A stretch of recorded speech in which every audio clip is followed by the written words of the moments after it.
We respect those who have been before us, those currently present and those emerging. So I'd like to hand over to Tash. Thanks, Guruji.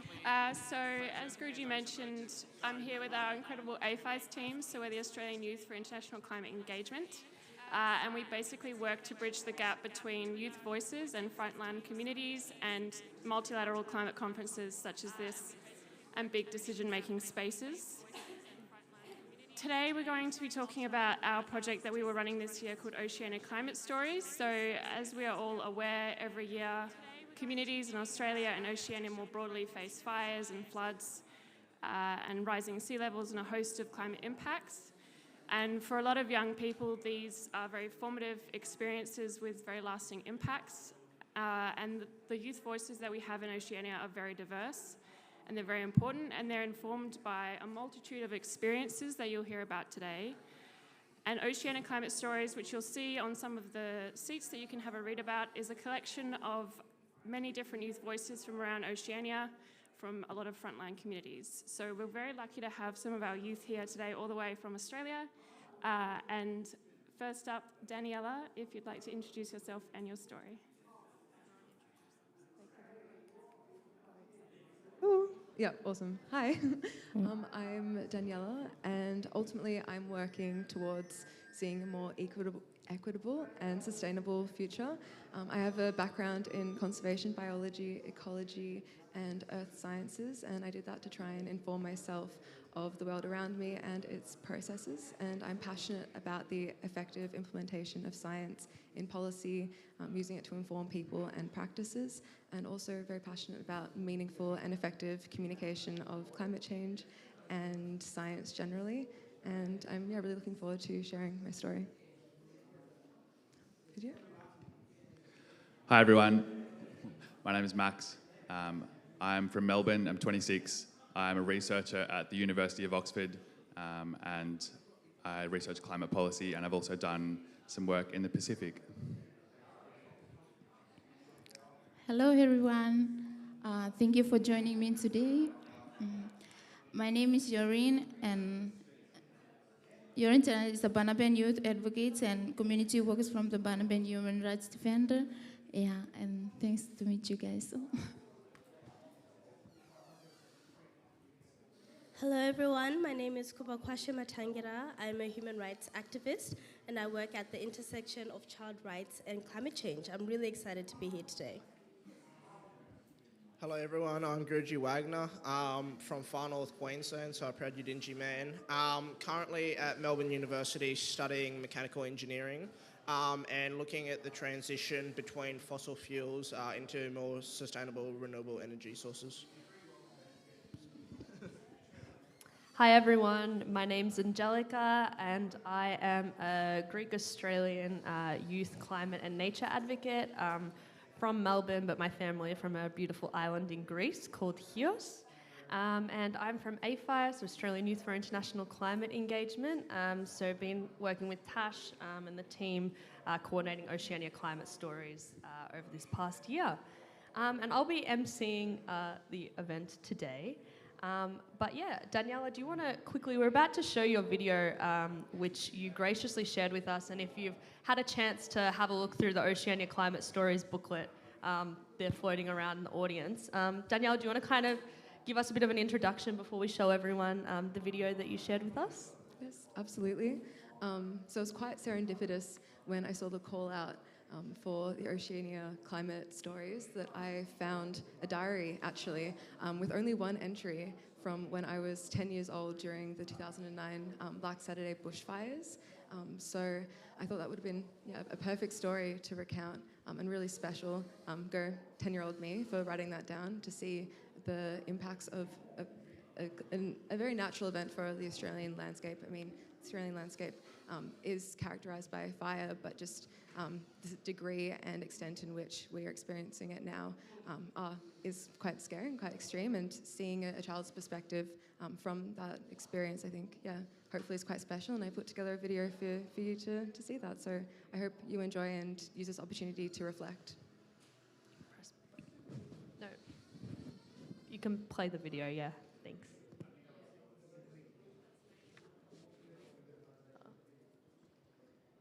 We are in almost uncharted territory. And when I say uncharted territory, there are no records that show the sort of fire conditions tomorrow predicted. My message to the people of Victoria is the nation grieves with Victoria tonight, but the nation rallies with Victoria as well.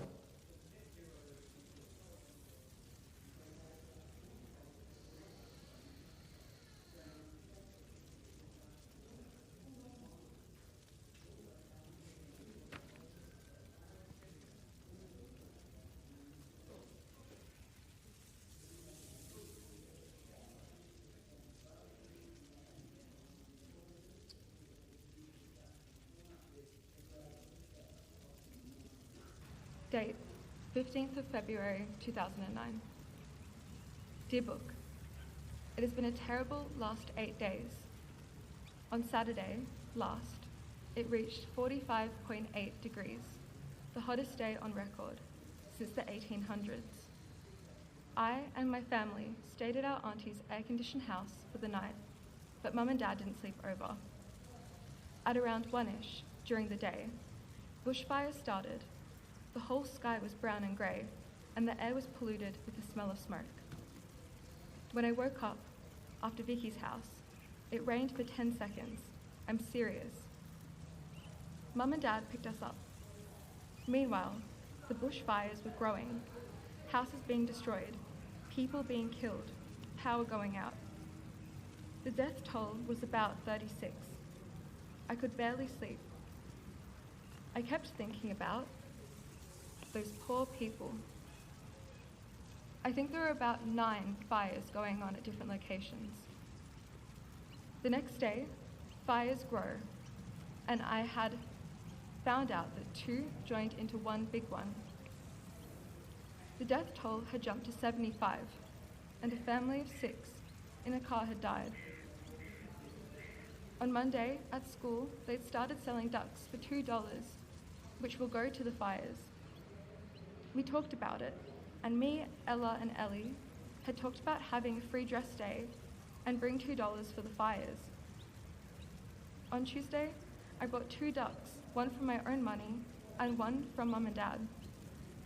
On Wednesday, the death toll reached 100. You'd be surprised how many kids died. It felt so surprising that all these poor innocent people were dying while I was living a normal life. On Tuesday, they kept selling the ducks, but some didn't make a quack, so they were $1.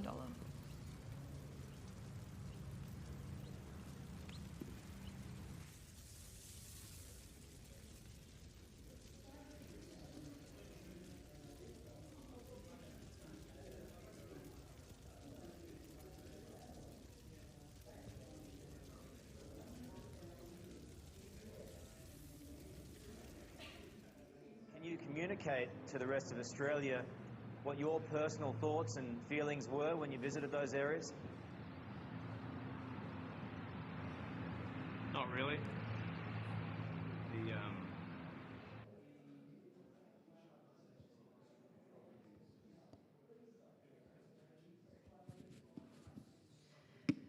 Yeah, so that was Daniela's wonderful video that she put together for Oceania Climate Stories, and you'll find the actual journal entry and the text from it in the booklet that's, are being passed around. But I guess, Daniela, I just wanted to ask you, this is through a child's perspective. You wrote this when you were 10 years old, and it's really interesting and insightful to see climate change and natural things through a young person's eyes. But I guess, how did your connection with nature shape who you are, I guess, in the work that you do today? Yeah, so I've always been very connected and in nature growing up. I think actually my interest in nature started off when I had a good report card when I was a kid, and my parents were like, you can choose anything from the store, and I saw crystals, and I think my only experience with crystals were diamond rings, and I was like, I really wanted to get one. I thought it was way too expensive. My mum was like, oh no, that amethyst is only $10, you can get it. And it blew my mind that I could purchase something so precious and special from the earth, and that led down a long line of crystal collecting and looking for rocks and digging for dinosaur bones in my backyard, and really just being fascinated by the earth and the fact that everything around us comes from the earth. I think that still blows my mind, that this is from the earth and everything around us is, and that led me to pursue like earth sciences, to truly try and get a better understanding of how this has all come to be, and our Earth's processes and systems, and ultimately to advocate for its protection. But I think it also really helps ground your sense of self as well. I think that that connection with nature really helps inform not only the practical work I do, but my sense of self in this planet, in this world. Yeah, thanks so much for sharing, and thanks again for your awesome video as well. I think, we're all grateful to have been able to see such a vulnerable perspective. And I guess that kind of like what you're talking about, having that connection with nature and your upbringing, it kind of helps us move into, I guess, Guruji's story now. So Guruji, do you want to introduce your story, share your story with us? Yeah, sure. Thanks, Daniela.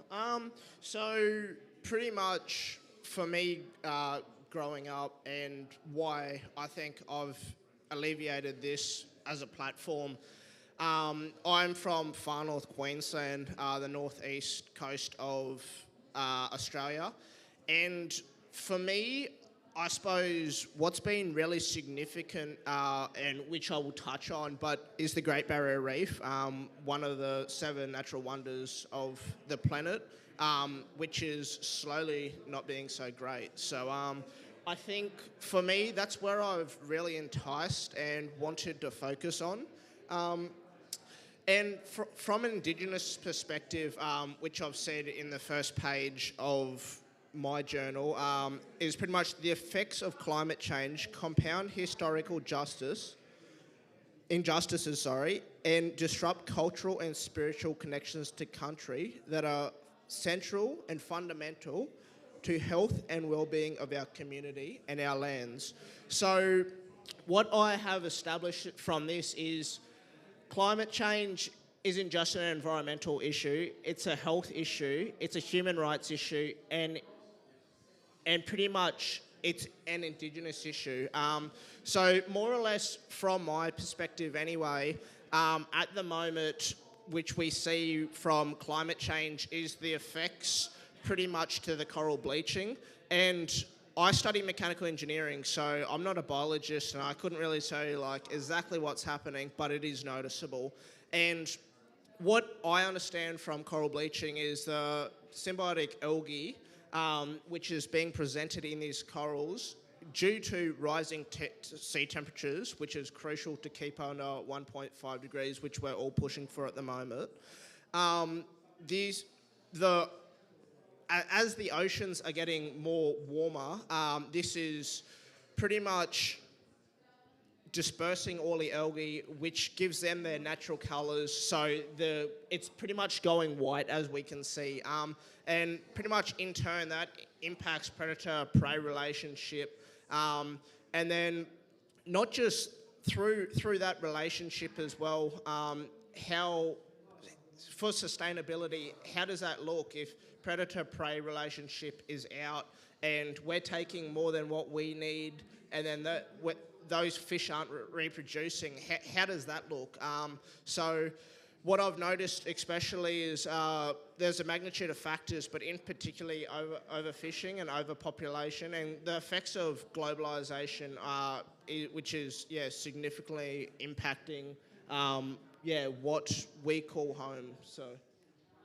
Yeah, awesome. And I guess I also just wanted to ask, so thanks for sharing your beautiful story with us, is you talked about coral bleaching and, the impact it's had. I guess from growing up and from being, a young boy growing up on the Great Barrier Reef and fishing, how exactly has, your life changed and your experiences changed from climate change throughout the years? Yeah, so as an Indigenous person growing up on the land, and this is fundamental, we are interconnected as such, and that experience has changed because as a food source, we all need food, shelter, etc. to survive. And fundamentally, if we're not getting that food source, which is crucial, that's pretty much changing as well. So for starters, we aren't getting that food source.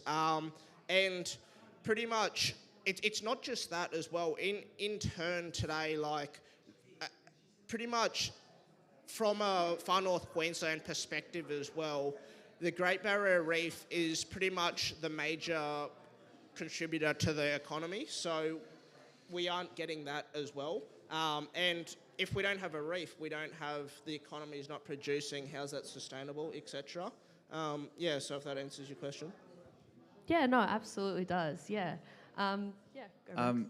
Can I jump in? And speaking about living close to the land and close to the ocean, we're very privileged today to be joined by Rena, who's from the island of Rambi. So can I ask Rena, can you share with us a bit, please, first of all, your background and the story of the Banabin people?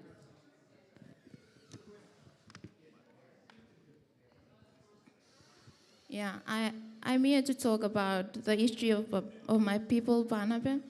Banaba is a coral and phosphate island that is part of Kiribati, a country in the Central Pacific.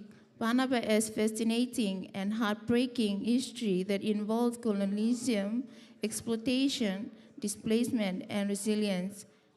I will tell you about the origin of the Banaban people, the discovery and mining of phosphate on the island, the impact of the World War II and Japanese occupation, the relocation of the Banaban to Rambi Island, Fiji, and the current situation and challenge of the Banaban community.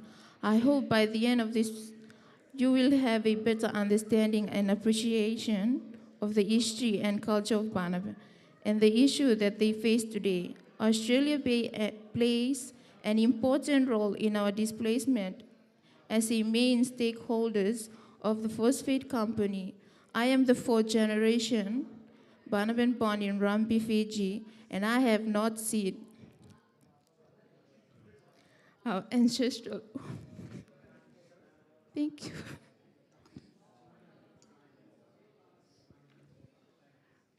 Thank you so much for sharing, Rania. We really appreciate it.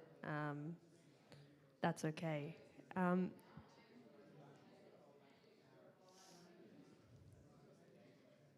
Maybe we'll move on to the next story for now. But thank you so much for sharing your story with us. It's so needed, and you're doing a wonderful work for your people and for your community by being here and sharing your story. So thank you. We appreciate it a lot. But yeah, I guess maybe we'll switch to the floor, and if obviously any Max, maybe I don't know if you wanted to talk perhaps about your experience on the islands, or we can shift to the floor. Up to you. Let's throw it to the floor. All right, wonderful. I think it'd be really interesting to hear from you guys, because obviously you're all various ages and have various experiences in the climate space. I think, we all have a unique perspective when it comes to dealing with climate change. So I guess if anyone has a perspective to share or a story that they have that they'd like to share, I guess I'll start off by kind of throwing it to you guys and ask, when you were young, what was the biggest issue that mattered to you? Does anyone have any particular experiences or, fights or things that they were really passionate about? Often in your university days, you're really passionate about a particular issue. Is there anything anyone wants to share, like, with the room? It's a safe space.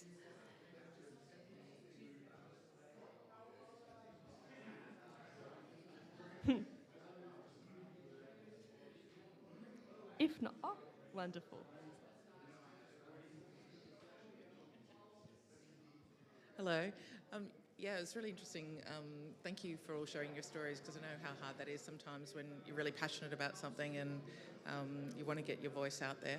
I can remember when I was at university and even in high school, and really I think the Crown of Thorns starfish outbreak on the reef was a big thing then, and preserving the reef. And it really, watching a lot of David Attenborough and things like that, really made you really connect with nature and want to get out and do something about it. And I think that's what led me to being here today, I think ultimately, all these years later. And I'm from Queensland as well, and studying environmental science to begin with, and really having that passion for the reef when you feel so connected to it. I've started. Who's next? Hi guys, my name's David, and I just wanted to thank you for sharing your stories here in the Australian Pavilion. It's incredibly important, and I know how hard it is and how much it requires of each of you to do what you're doing, and I hope you're really proud and recognise that the value it serves. It really does. You asked about sort of my journey or our journey. I'm of an age where when I went to university and studied environmental science, climate change really wasn't a thing. We were more concerned then about what was identified as a hole emerging over in the ozone layer and the consequence, particularly in the southern hemisphere. And the science then wasn't settled on whether that was indeed a phenomenon and whether it was an observed phenomenon, but whether there was a link to what people were doing. Then it became clear that was indeed the case, and ultimately that process led to the Montreal Protocol, which led to the banning of the particular reagents that were being used that were generating that effect. And it remains an incredible testament to the power of science driving decision making and countries coming together with a shared purpose. And all of that requires the kind of voices that you guys are sharing. All of these contributions add up to causing the kind of action that we need to see at the sort of collective all parties level. So I hope you recognise the important role that you're playing in that. So thank you. Yeah, thanks for sharing. I guess, yeah, even just like a follow-up, how did these things, make you feel back then as a young person? And, anyone can share as well. And compared to like how you feel about them now, I guess, what's changed? It's a really good question. It made me feel at the time like there was a need for action. I don't think it sort of drove me as an individual in a particular kind of way, but it was really it stuck with me how consequential the way multilateral processes can bring all the countries of the world together. And as a result of that, I think I've been drawn to working on those kinds of issues in my professional life. I'm part of the Australian negotiating team here. And it really did stick with me. There was this problem that we sort of learnt about in an academic context. It needed addressing, and then it was addressed. And I've always thought making a small contribution in some kind of way to that was worthwhile. Yeah, awesome.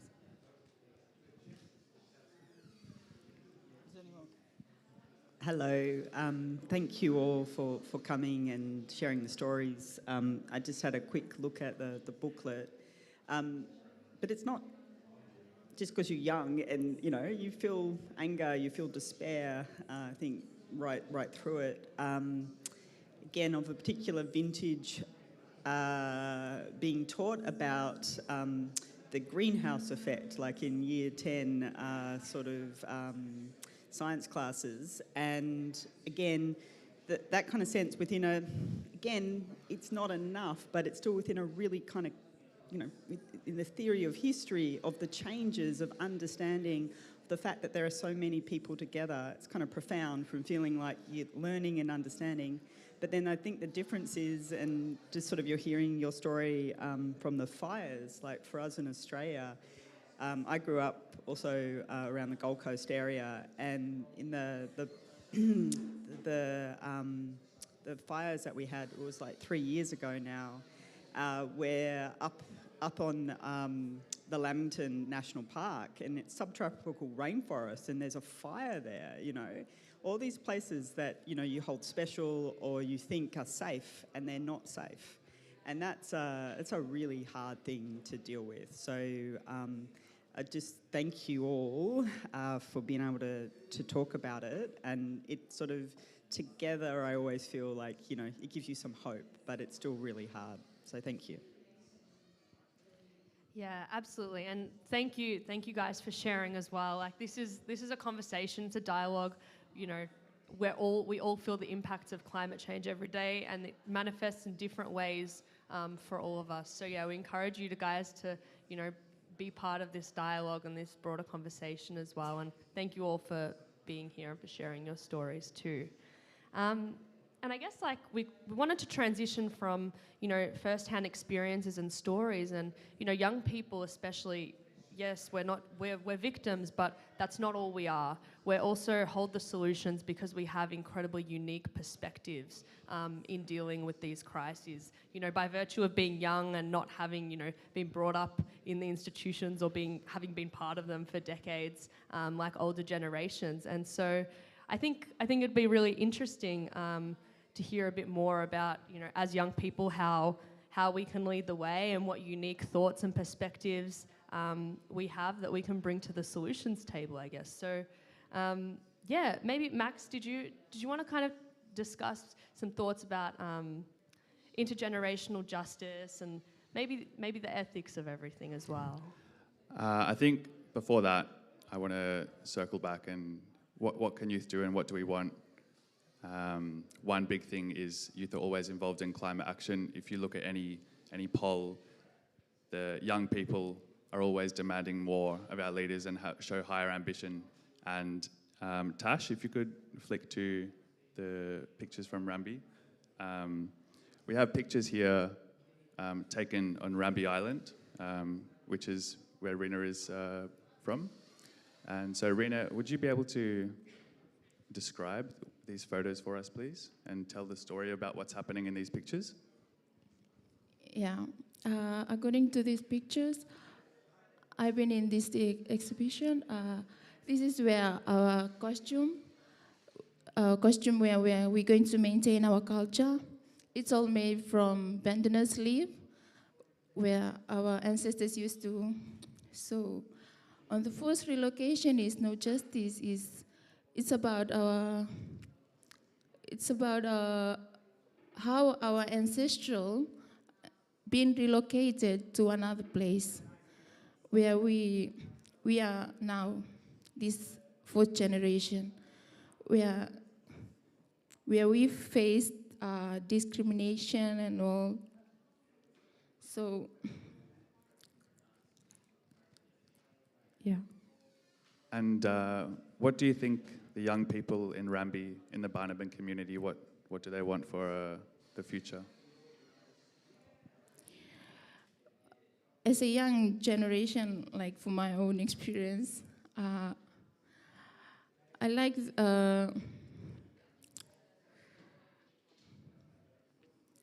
to build and maintain our culture, because now we've been lost from our own mother tongue, where this generation been faced a lot of challenges in their life. So, yeah. Thank you.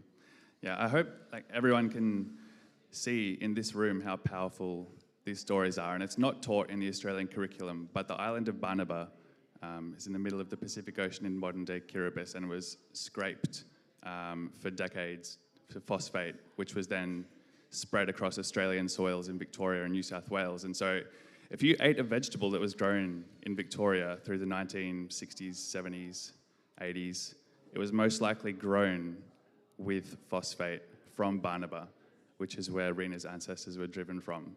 So I encourage everyone after this to Google Banaba for a sobering read, and I hope we can all reflect. And do you have anything to add, Rena? Sorry. So the Banabans on Rambi Island faced discrimination as we fall between Fiji and Kiribati. For the few hundred Banabans that have remained on the island, island home, lack of access to clean water, and food import create persistent challenges. I'm here today telling this story because this practice continue. The extractive industry continue, and this corporation, just like the previous Phosphate Commission, continue to displace communities and forget about the people. Climate justice means never letting this happen again. Thank you.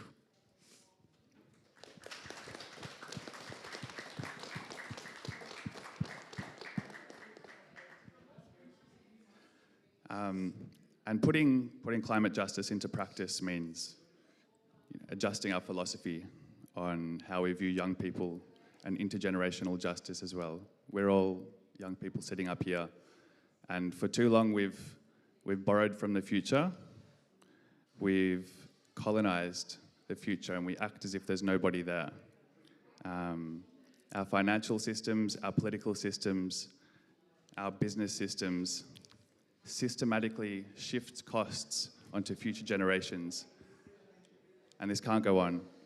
So we have some political policy ideas as well, and legal ideas, which I think Cooper can elaborate on, some concrete actions. Thank you. Apologies for my voice. I think that as young people, when we think about the concrete actions that can be taken to address climate change, we really think about it in the lens of youth rights and use a child rights lens. So when I'm speaking about youth rights, I'm mainly speaking about the right to meaningful and ethical political participation, and also the right to a healthy environment, as stipulated by the United Nations Convention on the Rights of the Child, of which Australia is a signatory to. So let me start by first explaining how we as young people view the right to meaningful and ethical political participation. So right to meaningful and ethical political participation is really something that I'm passionate about, because it requires us to somewhat reject the idea of young people being tomorrow's leaders, of us being the future. Instead, it recognizes us as today's catalysts of change, giving weight to our voices now, and honoring us as youth as experts in our own lived experience, and not treating our voices as something that will one day carry weight when we reach adulthood. And I think meaningful and ethical participation means that our voices shouldn't be heard as a tokenistic effort to tick a box, but we should be deeply listened to when it comes to climate change negotiations, and we really need to have that seat at the decision-making table, from ideation to implementation. And I think young people, we've shown through the Fridays for Future movement that we are really passionate about climate change, and we have voices, but we need them to be heard, and I think that's the gap that's really missing. So I think from that child rights perspective, we really need to have a seat at that decision-making table. And I think we also think of climate change as the right to a healthy environment. And a healthy environment is something that's really important because it's an enabling right. Through a healthy environment, we'll be able to access other rights. For example, last year when I was working in Lismore after their historic floods, I saw young people who were displaced from their homes, so they now lack the right to shelter. And the same occurred with the bushfires for my friends and also for myself as well. And the other ways in which climate change affects our rights is, some people are unable to go to school thanks to climate change emergencies. And in the Sahel region of Africa, climate-induced displacement has led to young people being forced into things like being child soldiers and the like, and into slavery. So climate change is really important because honoring that right to a healthy environment enables us to access other rights, and I believe that it is through this backdrop that the Australian government should really think about the duty of care bill that is coming up ahead, and really invite young people to have a seat when it comes to decision making about climate change. Yeah, thanks for sharing, Cooper. Those were some great policy ideas. And if you've had a chance to flick through our Oceania Climate Stories book, at the end there are some calls to action from what we want as young people, from going through all the stories and going through this process of gathering these stories. Collecting that, also combining with the AYFICE statement, the Local Conference of Youth statement, concrete recommendations that young people want, particularly from the Australian government. So it's definitely worth having a read of. But I guess, following on from Cooper, from your really concrete recommendations and great ideas about the right to a safe and healthy environment, I guess, I think it'd be really interesting, Guruji, if maybe you wanted to offer a different insight and maybe a comparison to how we're currently doing things now, maybe with a bit more of a Western, different idea of things compared to traditionally how things have been done, and if there's an alternative framework, is there a different way of doing things from how we are now? Yeah, thanks, Cooper and Angelica. Well, I suppose going forth and the way we've always done things, well, when I say we've always done things, pre-colonisation, is a lot different to the way we're doing things currently. And we're getting better, don't get me wrong, but we're a long way from where we should be. And what I think I 100% couldn't reinstate more what Cooper's just said. I think as an Indigenous person, I think, which I've pretty much stated in my piece as well, nothing about our lands must happen without our output, our consent and our leadership. So as an Indigenous person that's coming up and getting to the pointy end of my career, etc., I believe that if Indigenous people had more autonomy on their lands and their rights, we could do things more sustainably. And I suppose for the generations to come, and I'm talking, as I said before, with the Great Barrier Reef is currently being overfished, etc. And from a traditional way of life, you only take what you need, and we don't have a refrigerator pre-colonisation, and you only take what you need for the night, and then you go back and then you grab stuff in the morning, etc. Whereas at the moment, what we can see is trawlers going out, taking mass production and then selling it, and then it's getting internationally distributed. And I think that's where we're going wrong, because when you take more than what you need and there's nothing to reproduce, I think that's exactly where it's going wrong. And I think personally, if we can incorporate our traditional ways of being and knowing, then we can have a more sustainable future. And what that looks like is, completely different in different settings as well. And also from an Indigenous person, but also engineering lens, the way we're doing things at the moment is not sustainable. In 30 years' time, what happens when all the oil of the world runs out, or etc.? And how are we going to keep warm at night when it's freezing in Melbourne? Just things like that. And at the moment, it is refreshing to see that there is a lot of solutions, I'd say, and there's a lot of things on here, but at COP, especially with hydrogen and nuclear power. But we're a long way from where we should be, and I think it's a wake-up call necessarily to see and implement change, and it's getting better. But it's just interesting as well how the Australian government's come out and said 82% renewable by 2030. Rather, that's ambitious, but it's really good to know that we've got goals, and it's coming a long way. Yeah, awesome. Thanks for sharing.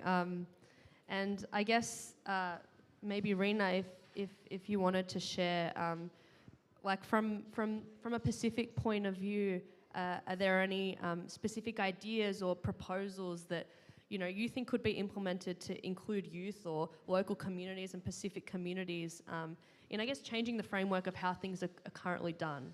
What from a Pacific point of view, how should we be doing things? What do we need to change and how do we need to do it? Yeah, thank you. As a Barnaban youth, I urge all you to invest in our youth and share this space for a dialogue, learning empowerment of young people through active and meaningful engagement. As a Barnaban community, we must include it in all policy making and decision making process.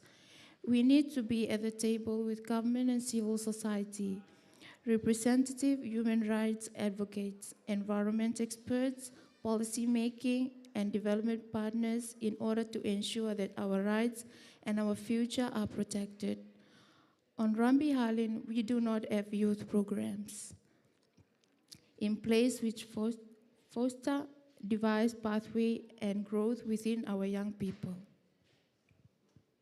Thank you so much for sharing, and thank you for the local perspective as well. I think it's incredibly needed. Solutions, they're most impacted by these frontline communities, and the people who should be leading the charge and who should be leading consultation on how we do things are these communities. So thank you for being here and thank you for sharing. And I guess, kind of bringing it, we're in the Australia Pavilion, right?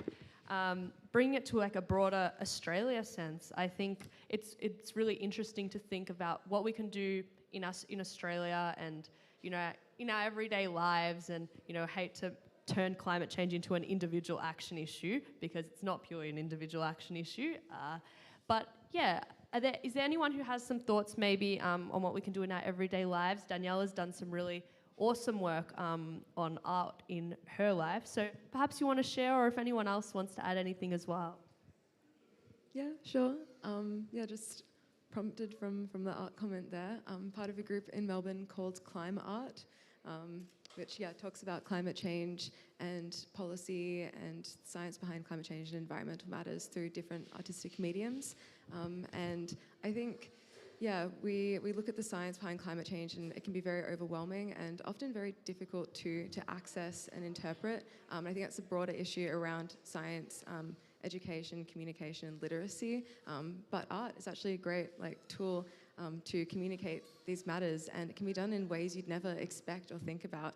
So last year I was invigilating, which is essentially security and talking to the exhibitions at the gallery while I finished my studies once a week, and we had exhibitions around food security, where we had around Christmas time when people were eating lots of food, and it was fully made out of rosemary and compostable materials. We did things around Fashion Week on fast fashion. We made something out of IKEA bags, lots of different matters, and I working there and doing volunteer work there, I think really broadened my perspective of how we can make meaningful connections and educate people about these really difficult to approach and complex things. So I definitely encourage you to actually look up Climb Art.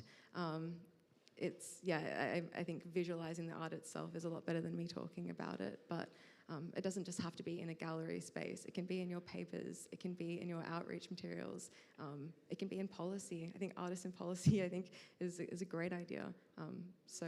I definitely encourage you to think creatively in how you work with your area of research.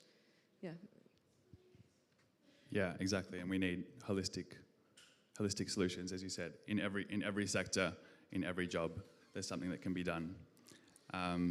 And so as we begin to draw near to the close of this event, I want to pose a question to the floor for everyone, and we'll open it up. The question is one asked by philosopher Roman Krasnarich, who asks, are we being good ancestors? And how do you be a good ancestor? What does it mean to be a good ancestor for future generations? I think it's a really interesting question because it reframes the issue of justice and looks past the present day to the people who will come after us. So let's open up to the floor. You please feel free to stick your hand up. You can ask a question of any of us up here, or you can elaborate on your thoughts on what it means to be a good ancestor, or what intergenerational justice looks like to you.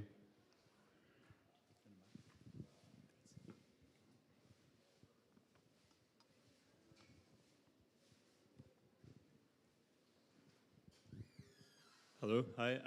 I'm Daniel. I'm from Scotland originally, live in the Netherlands. First of all, a big thank you to all of you. I've been here for 3 days, and this is the best, most inspiring event I've been to so far, so thank you so much for this. Very quickly addressing your question, what does it mean to be a good ancestor? I would say leaving the world in a better condition than we inherited it, like, very simply.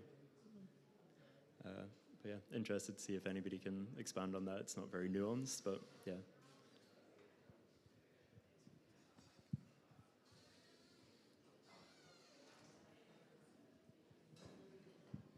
Cheers, yeah. So I think the biggest thing that I tell myself is, what would my kids say, when they hear about my actions over the next, 5 to 10 years, leading into 2030. So I think at the end of the day, we're all human, and if we all just do the best that we can, that's probably been, the best ancestor that we can be. Because at the end of the day, it's hard for one person to change the world, but you can change your own world. And if you're proud and content in your own actions, then that's all you can do at the end of the day. Hi, everyone. My name is Malena. I'm from Nauru. So like Rina from Banaba, we do a lot of phosphate mining. And so I think 90% of our land is like phosphate mined out already, and we are living in the coastal areas. But we are very fortunate that we don't get to experience like very serious weather conditions induced by climate change. Like we haven't had any earthquakes or you can name it, but we've only experienced like king tides and stuff, so that is very detrimental because, like I said, we are living in the areas around the... So just recently we've started a project, and there's just the two of us in the office, and it's called the Higher Grounds Initiative. So that's where we are deciding now to rehabilitate the lands that we have mined out, and we're gonna make like a sustainable living urban area for our future generation. So I would like to think that, yes, I'm gonna be a good ancestor for the children of Nauru. So thank you.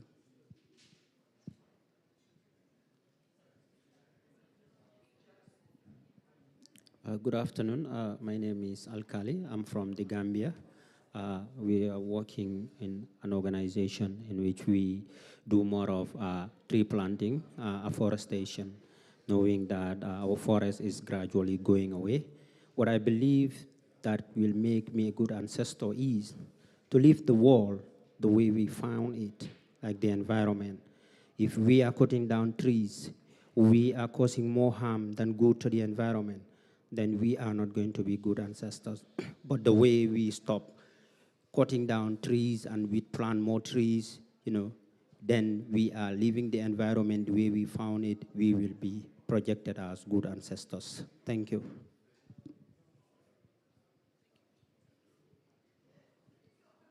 Hi everyone, I'm Ishmael from Belize. I would say that when it comes to being a good ancestor, especially when it comes from Belize and in the Caribbean region and Latin America, I would say that we're on a good path. I would say that, or the future generation would say that we're good ancestors because we have been able to push the government, especially youths, to protect the Belize Barrier Reef and to continue to expand on preserving our coastal areas. There are several projects such as planting over 1 million mangroves, because with the sea level rising, many of our citizens live on the coastal area, which has been washing away. But by them continuing to plant the mangroves to protect the coastal area have been helping a lot.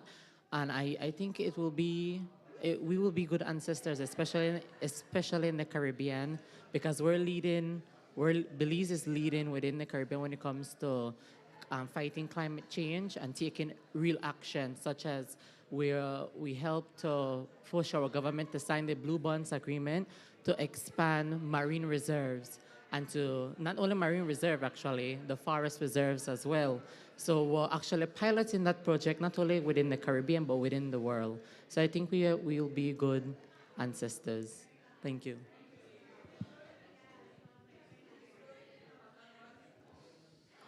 Hi, I'm Joe from Pacific Climate Warriors, and I just want to flow on from this theme of planting, because I think good ancestors plant, and they plant seeds knowing that maybe one day they will never see their tree grow, or they will never bear the fruits of what they plant, but they plant knowing that somebody will harvest that. And that's what we have to do. Whether it's being brave to sit up there and speak at your first ever panel at a COP, whether it's pushing through your anxieties to be able to deliver these pieces, you're doing so knowing that somebody will be there behind you to step in, to take up that space as well. So everything we do knowing that somebody else is going to be behind us. And everything we do as good ancestors, we do to set up the next generation. And so big props to everybody up there. And I know she won't give her own props. Being young and being youthful in this movement is about taking any platform you can to be able to amplify your messages. And you won't know this, but Rena is Miss Kiribati 2023. So whether you're doing it advocacy in here or on the stage in whatever way in dancing, I think the more you can tell your stories for yourself and posterity, the better ancestor you will be.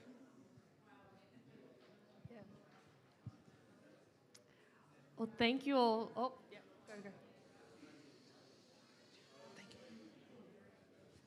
Hi, I'm Sonia from Yorta Yorta Country, but I'm here representing Matawara from Australia as the First Nations. You use the words putting climate justice into practice. You use the words borrowing from the future, or you, I remember the context and what you said it. You also said you've got some legal and policy and real concrete ideas moving forward. I think we're looking at the future ancestors here, so I feel good that I could leave this world knowing that you guys are coming up in the ranks. So keep pushing the envelope and never believe that, well, no is not an answer. So we get over the no and keep pushing. So it sounds like you guys have that. Yeah, thank you for that. And once again, thank you all for, sharing your experiences and your perspectives and opening up and being part of this space and this really incredibly important conversation. And yeah, I think it's a great point. I think we've learnt a lot just from this 1 hour under of discussion, and I think we can all say that we're probably going to leave here with a feeling in our heart. This was a vulnerable conversation, and it shows the importance of storytelling in these spaces, of bringing it back to the human aspect of what the reality is of these decisions and often really technical terms that we're discussing in these spaces, and bringing it all the way back to that level of who is it impacting and who are the people who should be driving the solutions, and how can we give them, the platform that they need. It's great for us as young people to organise panel events in the Australia Pavilion, but it's also incredibly important for our governments to listen to us and to have us be part of that actual process, co-design frameworks. Let's work together. We want to work with you guys. We're not working against you, we're working with you. And I think by virtue of being here, we all want the same thing. We all want to see climate justice. We all want to see action, strong, swift action on climate change. So before we're going to close with a video, but I just could not say thank you enough for being here, being part of this conversation, the awesome, awesome and much needed work that you're all doing. I'm literally getting emotional. I wasn't expecting to get emotional. It's been an emotional hour, guys. But yeah, oh my God, I'm gonna start crying. No. Anyway, yeah, thank you all for the awesome work that you do. This is, it's a fight for climate justice. It's a fight to ensure that, to ensure that our voices are heard. So thank you for being here, and we're gonna finish with. We're going to finish with an awesome video by Mary Hum.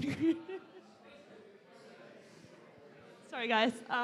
By Mary Hum, who was gracious enough to share her story, The Alamea, with us in the publication. And she couldn't be here. She literally just got off a flight, so she's on her way to COP now, but missed this event.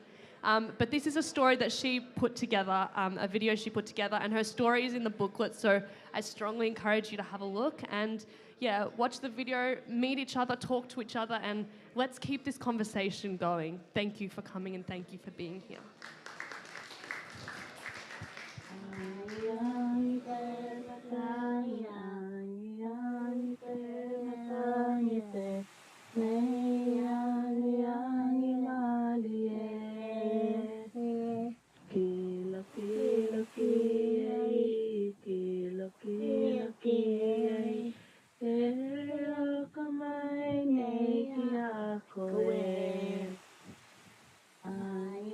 We draw strength and resilience from our Indigenous knowledge and traditions to fight back against the climate crisis.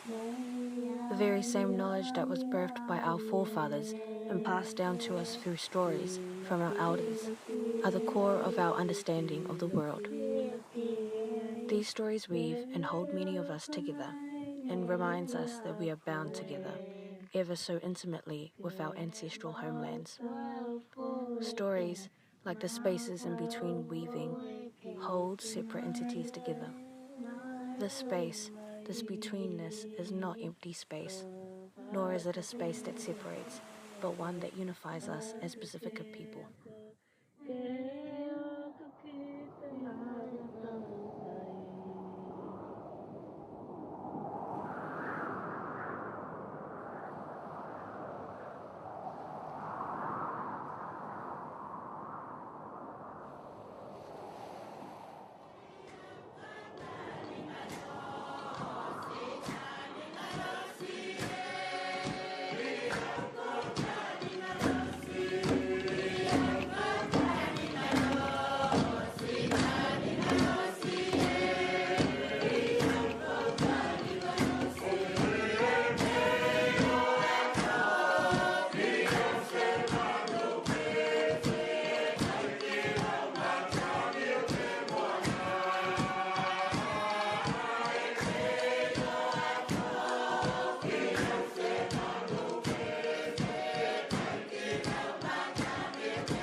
All for being here. We're all the part of the solutions and we all have the power to make change. So thank you again and have an awesome rest of your day.